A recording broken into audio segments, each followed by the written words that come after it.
Imagine your immune system has its own biological clock.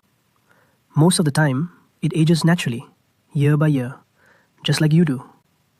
But what if a virus could quietly reach inside and push that clock forward? For years, we've known that viruses like COVID-19 and HIV can weaken the immune system during infection. But a recent study found something more subtle. It's not just about losing immune cells. It's about the cells that survive acting older than they should. In the past, studying immunity was like listening to the roar of a stadium crowd. You could tell if something was wrong, but you couldn't hear individual voices. This study used single-cell RNA sequencing to interview every immune cell individually, examining which genes were active inside each T cell, like reading its internal instruction manual. What they discovered was surprising. Some of these immune cells showed gene activity patterns typically seen in much older individuals. The most striking changes appeared in naive CD8 T cells, the rookies of your immune system.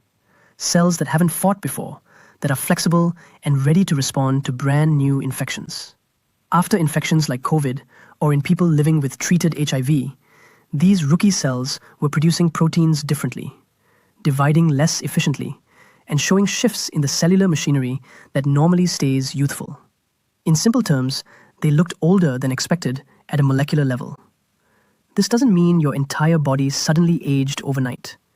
There's an important difference between chronological age, how many birthdays you've had, and biological age, how well your cells are functioning.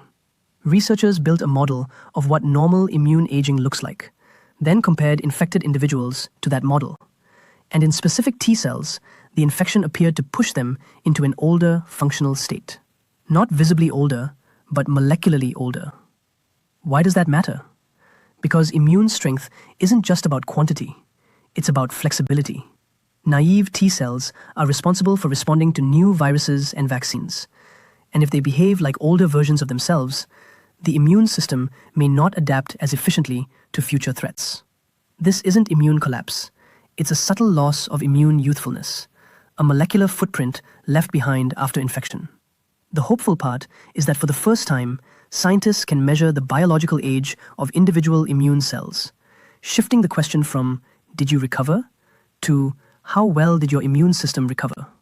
And once something can be measured, it can eventually be targeted, opening the door to a future where we don't just fight infections, but protect the youth of the immune system itself. If you enjoy exploring the deeper science behind the headlines, subscribe to the Science Drop Daily.